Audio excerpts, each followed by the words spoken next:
Hey, solopreneurs, Gabe here.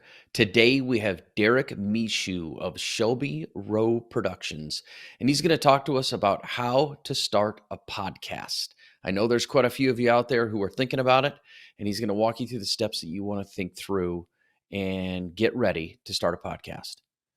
I hope you enjoy this conversation. Derrick, thank you for being on the podcast. Thanks for having me, Gabe. Glad to be here. No, I'm excited to have you on because you're going to talk about something that a lot of people are starting to do. I don't know how many podcasts are out there these days, but there's a lot of solopreneurs that are probably thinking about how to start a podcast. And you're going to walk us through some steps and share your story on how to start a podcast for solopreneurs. But before we go there, as in all of my podcasts, I want to hear your story. So you and I are meeting. We met here a few months ago. What's your story? What brings you to this world of podcasting and how to start a podcast? I mean, what's your story, Derrick? Well, I stumbled, quite honestly, into the podcast sphere, as I call it. And the reason is because I always had to earn my living through compiling side hustles. Why? Because for 20 years, I was a professional musician. Now, professional means making good income or making 20 bucks a week, but you're being professional. You're getting paid for your services, right? So I moved to Nashville in 2005 to pursue that career from Maine, and it went well. And I was full time touring, and all was wonderful. But as things happen, things change and kind of disappear a little bit. And I had a major crossroad in my life that made me move to Memphis, Tennessee. And that was when really the journey starting in 2011 of, for the sake of being a musician, finding other hustles and other things to supplement the income. I've hosted trivia nights, driven Uber, Lyft, part-time auto appraiser. I could go on and on and on about all these different things. So lead up to late 2017, I need another hustle. So I say, I just want to find something I can work at home. I want to work at home. I want to find something where all I need is a computer and internet. So that way I can up and leave and go on the road for weeks at a time, like I've always had done. So that's part of why you need side hustles. You need the flexibility of picking your own hours, and being able to leave this job for a week or two if need to, and then you come back and it's there for you. Just like driving Uber, you get back home, you turn the app on, you're back to work. So I always had to find these side hustles that just gave it complete flexibility. So I go to my computer and I Google work from home. And the first link that pulls up is upwork.com. Now, if anyone's not familiar with Upwork, it's a awesome platform that connects freelancers and contractors with clients and companies for just varying styles of work and positions and industries and everything. So I quickly saw a job post in there looking for a podcast audio editor. I'm like, well, that's interesting. Like, I can do that. I know my way around audio editing enough. So I then started searching keywords: podcast editing, production, audio editing, video editing, and there wasn't just an explosion of opportunity. I saw an ocean of opportunity in front of me that was related to what I can do, but would give me flexibility, like become my own boss in a way. So I went all in and just did everything I could to find the right people to propose to. And you send in bids, and you try to build your resume and you build your profile up. But when you start, it's tough because you have no ratings, you have no reviews, you're just lower in the algorithm, if whatnot. So I finally get a client in January of 2018. And that was enough for me to realize, wow, this could work. It was just one podcast. I was maybe making 30 bucks a week, but wow. Okay. I just added income to my world and I generated it. I didn't need a band leader to hire me because I'm a bass player. I just get hired. Bass players really is like the plumber. You call them, they show up, they do an awesome job, and then see you later, you know? So, that was my life forever, and I felt this sense of ownership and fulfillment. So, I was, "Okay, let's," and then my OCD kicked in, and it was full steam ahead on just tackling that platform and being on there all day, every day, and just trying to get more clients. And and it slowly started building. And with every new client, you get better ratings on your platform, which puts you up in the search engine better. And then now start people start finding you, and then they invite you in for an interview, which is exceptional because now they're already interested in you. So that started blossoming to the point where I found myself in a position where I wanted to do it more. I had to get rid of some other side hustles in order to really focus on this, but I started to I needed to make more money, but I was also capped bandwidth wise. I can only edit so many hours a week. So in 2019, I sort of flipped the switch and decided to start a business, an actual agency, and hire in contractors to help me with editing at first. And from there, hired another editor, and this would relieve me of bandwidth, so I can then go get more clients.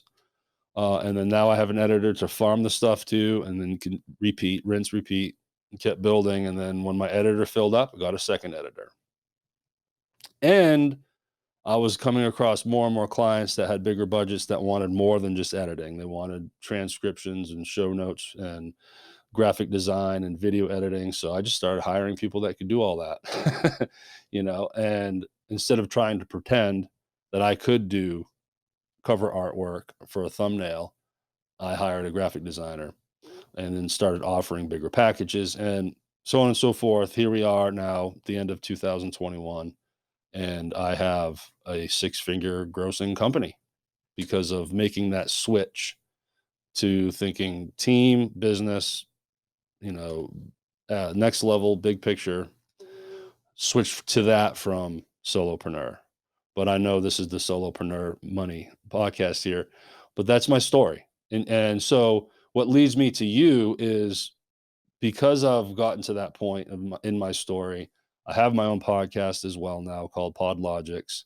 Um, I found myself in a position where I wanted to get the experience on guesting on podcasts and reaching out and trying to share my story to people that could benefit from it. So this is when we met a couple months ago, and now here we are. And here we are. So first of all, I have to ask: is the agency format that you're running? Because there's somebody listening that is running an agency. Are you running all of the people that then work for you? Are they independent contractors or are they W-2 employees? I mean, how are you handling that piece of the puzzle? They're all 1099. They're all contractors. And I am a single member LLC, and it just makes things easier because obviously I don't even know what it would be like to have a business that's W2 based. Uh, if there's a message I can send out there is if I can start a business, you can, right? But but having contractors is great because you use them when you need them. And what I've found is entrepreneurs, employed contractors, entrepreneurs in this space, at least podcasting and audio and video, man, they're just talented. They're smart. They're eager. They're enthusiastic. They're self-motivating. So they just jump on a team, and if you get along things start gelling, man, you just got workhorses on your team because they want to be there. They want to help. And they know that the harder they work, the more work they get, the more successful they'll be. Um, so I love it. Down the road, it would be nice to be in a position where I can at least hire one like full time assistant or something that really um, is there for the right reasons and gets the picture, but also, I guess, hiring an actual employee gives me a little more security of that person not leaving. I mean, anyone can quit a job, but But I've had situations where I've had a contractor say, "Hey, my plate's filled up with another client, so I can't work for you as much." Well, that's a bummer. But those are the things you deal with. Well, they are the things you deal with, but I think what we're seeing is we're seeing a ton more people start to show up in those independent contractor roles. The pandemic created all kinds of opportunities for people to go off and go start their own thing. I actually just saw an article on the news, a news story just the other day talking about the Great Resignation again. I mean, I've got a 21-year-old daughter who's been talking about the Great Resignation for a little bit, and I had seen it for a while, and I just saw it again this morning on the news about the Great Resignation, how people are quitting on TikTok. It's called a quit talk. I don't know if you've heard this yet, but a quit talk. I just heard it this morning. But what that's opening up is that's opening up subject matter experts that are amazing, like you said, at doing graphic design, amazing at doing podcast editing or video editing or whatever it might be. And so I guess my question is for you is when you have one of those contractors come back and say, "Hey, my plate is full," are you finding a decent bench out there to be able to go to? So, yeah, I have hired, I would say 90% of my team through Upwork as well, and I've found them through that platform, which is why Upwork has enough money. I don't need to make a commercial for them. They do all right, but it's great. It works. So the other 10% were through referrals from my current team.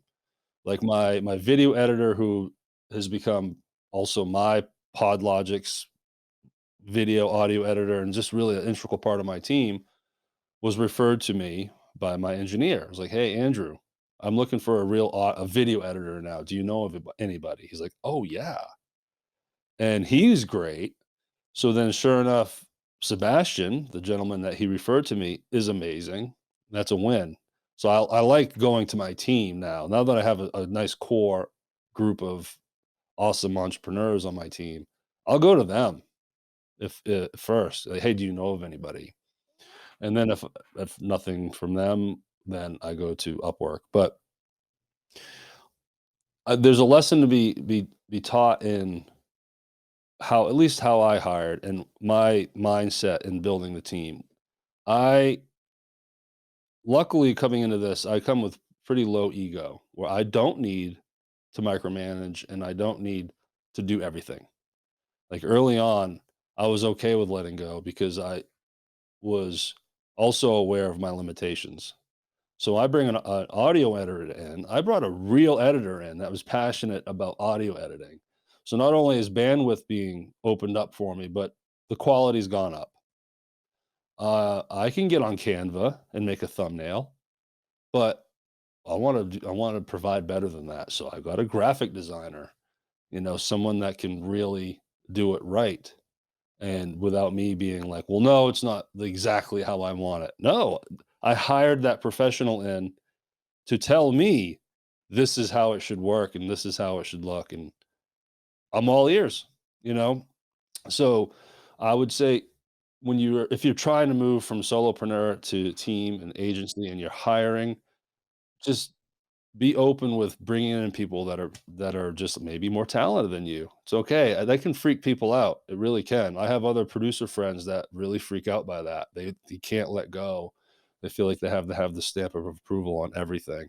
And I luckily was in a position where I wasn't that way. So my video editor, my show note writer, my social media manager, everyone on my team, that's what they're best at.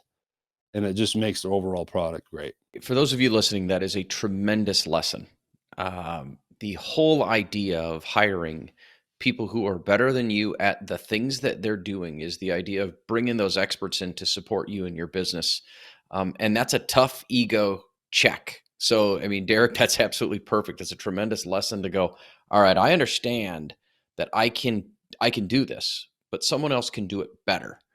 That brings in the whole idea of systems and workflows and things like that. But the big thing that you guys need to understand that are listening is you cannot scale up and do this all by yourself. Your time is just way too valuable. And so the opportunity to scale, the opportunity to have more freedom, the opportunity to take more time off, make more money, whatever your goals are to create the life that you want, comes down to trusting other people and giving them the reins to take over and run. So that's a tremendous lesson. Speaking of lessons, I want to go back a little bit. So let's go back on this journey of going from I'm going to have a little poetic license here. I apologize. A starving musician, we'll say, going from a starving artist, a starving musician, to now here you are a couple years later, thriving, doing fantastic. My question is what was the biggest challenges going from bass player to now agency owner? What was your biggest challenge you thought you faced throughout that time? It's a series of challenges. You know, I'm big on, not big on it, but I suffer pretty heavily with what I call imposter syndrome, self-doubt. And that was that was a wall to break through, because going to starving musician and even some of the other stuff I was doing back then, I followed. I've never led. I never started anything. I never started my own band. I'm not a songwriter. I'm not a singer. I'm the plumber in the band, right? Like, I just show up when hired, and good to go. But I was always professional and showed up prepared, and I did my part. I did everything that I had control of. Um, well, when this this story got into how I got my first client and then started building more clients, that was a perfect transition for me, because it wasn't like I woke up one day and said, "You know what? I want to be a podcast producer." It I had this like year of market research before I realized, "Oh, there's something here."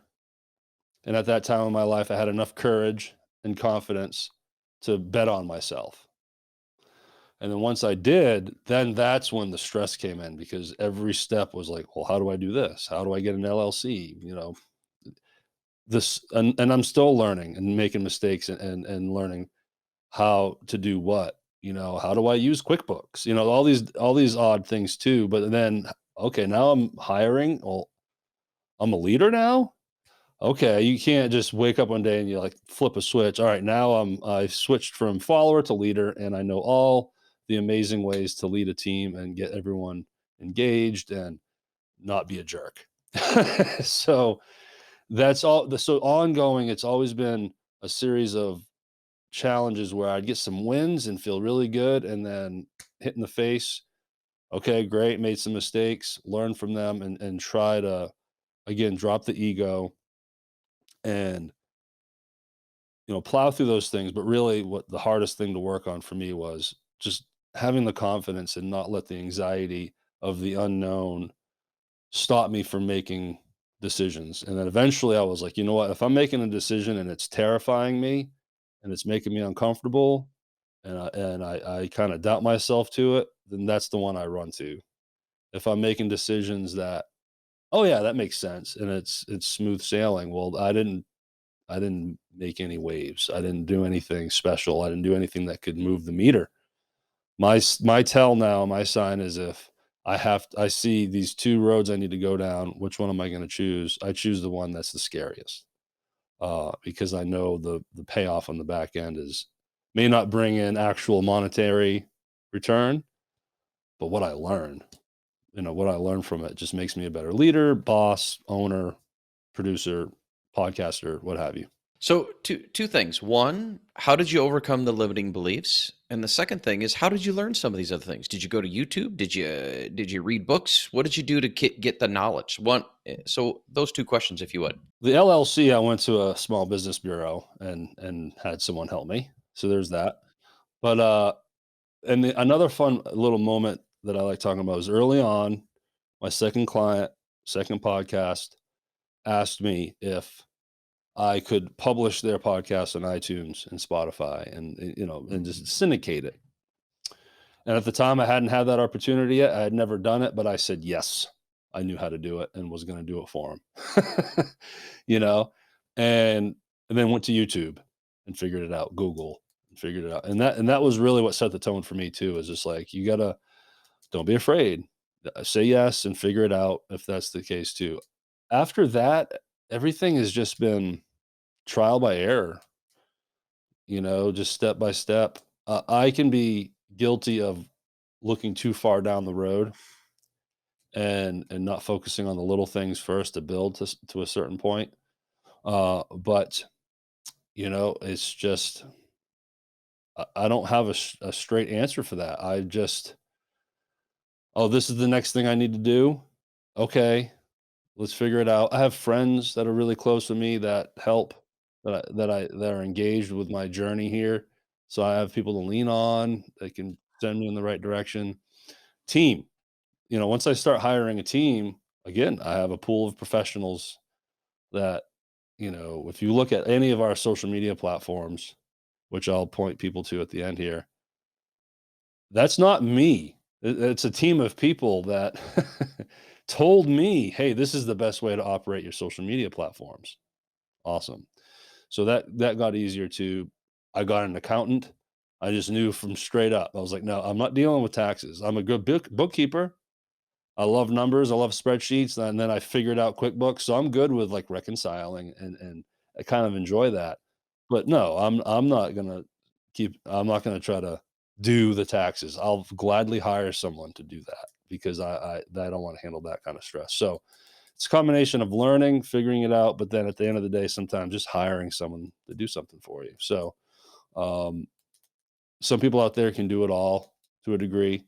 They might save themselves some money, but I strive to build a bigger company so I can have more infrastructure to take care of a lot of things. So that's sort of what I build towards. I want to be bigger, so I can have those luxuries. This kind of helps me just transition over to the some people have fear about starting a podcast. Some people have fear about starting a YouTube channel. Some people have fear about doing other things. And so we're going to talk about, how do we go through starting a podcast? So what can you share with us for the solopreneurs that are listening that are thinking they might want to start a podcast? What are some of the things they should be thinking about? What should they be doing? What can you share with us there? If anyone's listening and they have these ideas and it's the fear stopping them, it's okay. It's normal. I was a producer for 2 years before I started my podcast. I'm the expert, right? Terrified. I didn't, it's one thing for getting in front of a microphone and in front of a camera.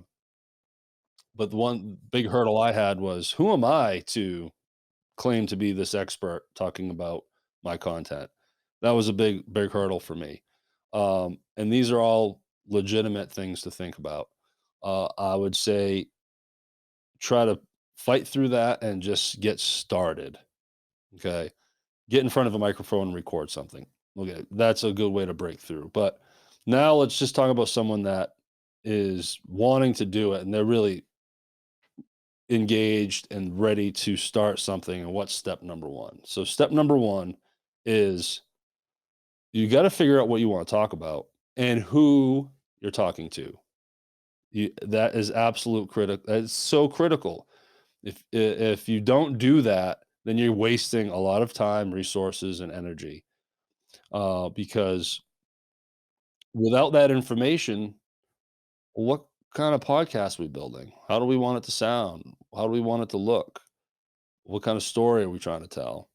So you have to find your niche, figure out, and this can change. This can evolve over time. Mine did because once I got into it, I realized, oh, I can talk more about this. So I'm going to shift my messaging to this little space here and then polish it and get it better. So figure out what you want to talk about and who that audience is so you can target them and talk to them. That's key. And then from there, what's your purpose? All right. Why are you wanting to talk to this?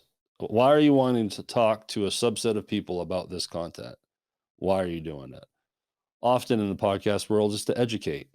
I mean, that's I think I don't know all the stats, but God, I mean, there's so many podcasts out there for really obscure niches too. Like you can listen to a podcast about how to peel an orange, that's out there, and it's people that just want to educate other people and help them, and it's a very giving medium. People are just trying to help other people. So what is your purpose? Now with that information, you really can get started. You have a foundation to build from. You know your who, your what, and your why. We know the how. How is the podcast? Um, and then I guess that could be a fork in the road because the how might mean for someone technology, microphone, how to record, how do I do any of that stuff. So a lot of people don't need that and others do. I would suggest if you don't know what to buy, whatever, try to find an editor or a producer to help you. That's what we do. You know, we help people build their little studio if they need it. And it doesn't need to be extreme. It can be a USB Yeti microphone into a Zoom call. It could be as simple as that. So there's a ton of people that can help you with that. A million YouTube videos that can help you with gear. Don't be afraid of that. It's a small hurdle, and you can keep it very simple and affordable. Um, but then once you get that straightened out, there's some pieces that now you need to build. The actual title of the episode or the podcast itself. Now, in this title, you want to have some searchability. You want to be kind of creative. That's why there's some names that have like a little pun to it. But the Solopreneurs Money podcast, that's you know exactly what this podcast is about with it. And that's what you want. You don't want to have this content, Gabe, and the podcast be called Talking to People About Money. Well, okay. That's a little broad, isn't it? So you wanna narrow it down, who your audience is. And then a good description. These are just pieces that you need to build to the point where you're gonna eventually syndicate. Good description, again, the who, what, why, where, how. Cover art. You need some cover art, which is the thumbnail for the podcast. When you go up on Apple Pod app or the Spotify app, every podcast has that square thumbnail. And there's certain specifications to it, and you can go on Canva and make it super easy, or you can get a graphic designer to make you something really nice. But you cannot push a podcast to iTunes without it. So that's an essential asset that you need. And then a piece of audio. If you are wanting to kind of get that ball rolling and get what's called the submission for syndication rolling, where you are pushing your podcast to all the platforms, but you haven't had a full interview episode yet, well, then just record a trailer, or really like what's called an episode zero. You could literally just read and record your podcast description, word for word. It doesn't matter. And then now you have a piece of audio to make that syndication uh, possible. Now, I don't know how in the weeds you want to go, Gabe, as far as the technicalities behind finding a hosting platform and the syndication process, but I can definitely go there if you want me to. But that's all really the nuts and bolts, the lead up to building the actual package and then publishing it. Let's back up a little bit. So, when should someone decide they want to go do a podcast? Do they need to go get all the best gear they possibly can, or can they? What's your advice for someone that says, "I think I want to do a podcast"? Like, what's the very first thing that they should do to just make sure they even want to do it? Get a $100 USB microphone. And if you don't know what that is, it's a microphone that just plugs into the side of your laptop or your tower in a USB port. And then everyone uses Zoom now, right? So just pull up a Zoom call and hit record on it. Even if you're not keeping the video aspect of it, you can use the audio from that. When it exports the file, you can get just audio file. There you go. And now you can talk into that microphone, record what you're saying, and you have something to publish. That's as bare bones as you can go. It's totally cool. You do not need to sound like Howard Stern out of the gate. It's more important to just get going. There's people that will argue that, and I'm on this side where don't bury yourself in the details, especially when it comes to the technological part of it. just get in front of a microphone and start talking. And that's when you really start figuring out what you want to say. Maybe have all the planning and who you want to talk to and what you want to talk about and why you're doing it. And then just do an episode like you would think. Prepare it how you feel like you need to prepare it. It's all brand new to you. Just try to figure it out. Record something and then have a friend listen to it or something and have someone critique it and be okay with hearing. But it's hard, sensitive, and it's hard for you record something and then people listen to it and they say, well, you shouldn't have said that, whatever it may be. But if you can take it positively, try it again. And then don't overthink it. Don't be like, it doesn't need to be perfect. Don't record the episode 10 times. You at some point you just got to do it and then publish it and move on to the next episode because it's the only way you'll get better. What I've always said, and this is true for me, you know, I'm releasing next week episode 23 of my podcast. It's fairly new. I just started this year, but the confidence I have and the way I prepare for interviews, the way I outline my content, what have you, for episode 23 is so light years different than episodes 1 through 10. It just is. But I wouldn't be where I'm at now if not for those first 10 episodes. So just go and record something and say what you want to say, and then the rest will start falling into place. Don't bury yourself in overthinking about the tiny details on the front end. Yeah, that's very similar to the advice that I got when I first started. And I kind of set you up for that question because I remember when I first got going, I was like, all right, holy crap, how am I going to start this thing? And the guy looked at me and he's one of the top retirement planning podcasts out there. It's called Retirement Starts Today Radio. His name's Benjamin Brandt. He's a friend of mine.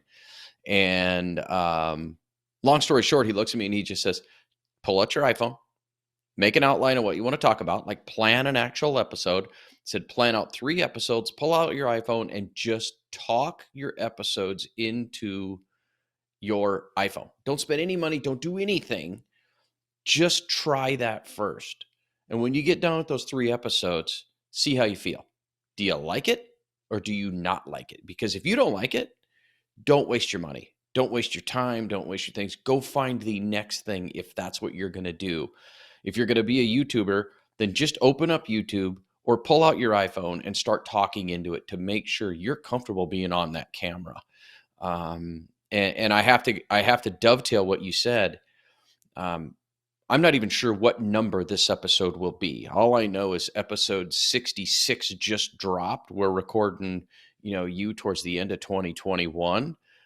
It's amazing how much difference there is in comfort level, planning, everything that comes with it after 66 episodes. And so I totally hear what you're saying. Even outside of being comfortable just in front of a mic and camera and everything, I'll speak for myself. I'm sure this might have happened to you too, though. But I also realized that what I was saying and what I was wanting to talk about wasn't exactly my strong suit, but I had some moments in my content that talked about another area that I was like, ooh, I'm very confident in that space. So, a specific example for me is my podcast is about podcasting. The millennials have told me that's very meta. I'm still not sure what that means, but because it's just so obvious, right? Podcast about podcasting. So, and it is designed to help podcasters, and it still is. But then I realized, you know what? What I love talking about the most is producing. So I want to talk to producers. And then that's when a light bulb hit. That happened probably a dozen episodes in, and my life got easier on it. And I started producing better content because now I'm like, oh, okay, I've fine tuned my lane a little better. Again, it's okay to change. It's okay to update like that. But I would not have known that unless I would have started. So that's the moral of the story is just get started. Yeah, just start. You are 100% correct. Just start. So what I'm going to do is I'm going to make transition. This is a podcast about money, and there's 3 questions I ask every one of my guests regarding money. What's the smartest thing you've ever done regarding money? What's the biggest mistake? And then what does mastering your finances mean to you? So Derrick, what's the smartest thing you've ever done regarding money? That's the hardest one to answer of the three. I've never been one to just rack up credit card debt because I want 5 big screen televisions. That's never been me. Being the starving musician, I've had to raise debt because I need tires. So that's been unfortunate too. But when it came time to turn this into an agency, and I needed some seed money, which ended up being a Bank of America business credit card. I the next several $1,000s I spent on building my business was the smartest risk I've ever taken. I'm still paying for it. We haven't gotten on the other side of the rainbow yet, but none of this would have happened without that. I needed to just bootstrap. Had to. So that started this whole journey for me and a whole new life, and just an amazing opportunity for growth. And I'm in control of my own fate now, and I'm scalable. So I have a lot of good things going on that tells me that, man, I could actually be more successful. I can keep growing. I'm not stuck in a vicious cycle. The second one was the worst decision. The biggest mistake is I I bought a Ford Focus. No, that was a bad decision, but, I talk about getting buried in details and overthinking things. I have fallen victim to that in my space, in my world, my business, where I had an idea and went and bought $3,000 worth of equipment and then realized, "Oh, I didn't need all that yet." Cart before the horse. So I've definitely I've done that. Um, I've hired I've hired some people to help me with marketing or sales, whatever, and realized that wasn't worth it.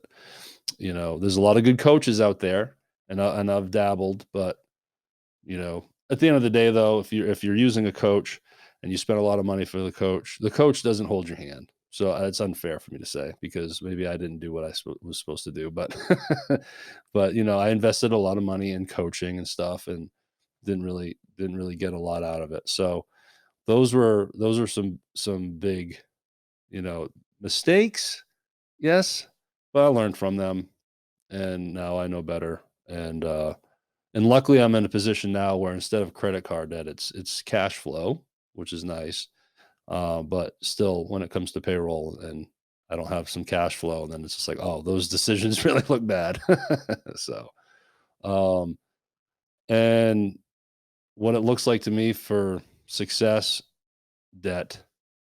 Oh, would I love to just be debt free, having 2-bedroom house or a 3-bedroom house, modest house, nice car, debt freedom. I'm easy. I would maybe like a mid-engine Corvette. That'd be kind of cool, but I don't need, I don't need to say I want to build my place so then I can go live in the Bahamas under a tiki torch and not have to worry about anything. That'd be nice, but I'm pretty simple. But the debt freedom, man, that would be, and I know I have control over that. I need to work on that. But that would be amazing. Very good. Thank you. It's amazing what you learn from those lessons, those mistakes. You start to learn what to do next and what not to do next. And my guess and my opinion is what's going to happen is you're going to continue to learn. You're going to get yourself out of debt, and you're going to work that freedom to that point, and you're going to go, all right, here we go. This is what I learned. Here's how I'm going to handle things moving forward. And I can tell you this, for 26 years that I've been practicing and helping people manage their finances and money, you learn the lessons. As long as you don't keep repeating those lessons and those mistakes, you get there, and you just keeps getting better and better and better. So thanks for sharing that. I appreciate it. So I'd like to come back around to the whole thing of, all right, how do you start a podcast, and how can my listeners find you if they're like, you know what, I'd like to reach out to Derrick and have him, guide me through this process. what's the best way for them to reach out to you? Well, my website is shelbyrowproductions.com. And that's where you can find my team. You're going to learn about me, learn about my team, all the services we provide. You can find an example of everything. We show you examples of our editing, video editing, all the social media assets like videograms, audiograms, graphic cards, transcriptions. You'll see the spectrum of our service offer, and then we have tier packages on the pricing page. So it's very transparent. You know exactly what you're getting. You know exactly what you'd spend if you used us. Uh, and then from there, you can find our socials. Our Instagram page is at SRP Podcasting. We have a great Facebook group that we're really trying to build. If so, really for the producers and podcasters that might be listening right now that already have something established. But if you want to be a part of a community, we have a group that's called Podcasting for Creators and Producers. We're trying to build that up. And really, that's it. The website is the hub. You can contact me through there. I give a 15-minute free consultation, and I have a Calendly link already baked in and embedded into the website. So you can schedule a time with me and give you 15, 20 minutes of my time and knowledge. So I can answer any question that you may have, whatever phase you're in, whether it's you are brand new or you just need to hire a new editor or you need to get some coaching on how to get to the next level, wherever you're at, I'll listen. We can figure out if we're a fit for each other. And I always say this, my business is designed to take someone from idea to iTunes. That's really, that's my way of saying one-stop shop, because we can handle all the development and the publishing and the launching and all that, and then break into the management part of it where, okay, you want a weekly podcast? Well, we're working with you every week and making sure that things get done properly and do our part while you do your part. Becomes a partnership. And for the mission of promoting and pushing solid content on a consistent basis. So that would be where shelbyrowproductions.com. Fantastic. Is there anything else you'd like to share, Derrick? Check out my PodLogix podcast. Again, that's for producers and podcasters alike. But to tag this, I guess I'm big on the transformation from solopreneur to team. And if regardless of industry, right, that we can say this outside of podcasting is, and I'll kind of repeat what I said earlier. If you find yourself tapped and capped and you're not making enough money, but your week is full, like you can't work anymore, but you're still not being able to afford the lifestyle that you want, or even the one that you currently have, as you might be sitting in a studio apartment. If you really want to go to that next level, you got to scale up and you got to start thinking team, and you got to start going down that road and getting used to the thought of maybe going there. And that's the only way you can truly grow is you scale up with a team. So do yourself a favor and at least try, because you never know. It could work out. If I can do it, like I said, if I can do it, anyone can do this. I'm a starving musician that started a business, started an agency that's actually operating and working and profitable. And it's worth the blood, sweat, and tears. It absolutely is. Just hang in there, though. You're going to make mistakes, and it's going to be nerve wracking, and it's going to be scary. And I still wake up in the middle of the night thinking about certain things. But man, the trade off is so good. High risk, high reward. So go for it. That's my last word here is just give it a try. Bet on yourself. It's a perfect way to end. Thanks for being on Solopreneur Money Podcast, Derrick. Thanks for having me, Gabe. Well, solopreneurs, I hope you enjoyed that conversation as much as I did. Now, my takeaways from this conversation with Derrick Michaud of Shelby Row Productions, and by the way, all of his contact information is going to be in the show notes, so you can find it there. Click on the links, takes you right to his website, and you can start to see how he might be able to help you start a podcast. My big takeaways from this conversation was, one, start small and start simple. You don't have to go spend a whole ton of money on getting started. Just start small, start simple. The second one is just start recording. Just take that imperfect action and start recording. Determine whether you even like it. Like my mentor who told me about it when I first got going was just record 3 episodes on your iPhone or on your whatever phone that you currently use. The steps that he talked about, just for a refresher on it, you got to figure out who you're talking to. You got to figure out what you're going to say, and then you got to figure out why you're saying it. Once you get those 3 things figured out, the rest of it can start to fall into place where you can figure out, all right, what kind of technology are you going to need? What's your title going to be? What's your description? What's your cover art? What's your audio that you can at least get something to get started with? And Derrick can help you with all of those steps and get that ball rolling for you as well. So I hope you really enjoyed this conversation. One last thing, my big call to action is if you have not purchased your copy of Solopreneur Money, the Solopreneurs, I can't even say my own book's name. That's kind of funny. The Solopreneurs Money Manifesto, How to Master Your Finances and Create Your Life book, please go to Amazon now and purchase. Thanks for listening. Have a fantastic day.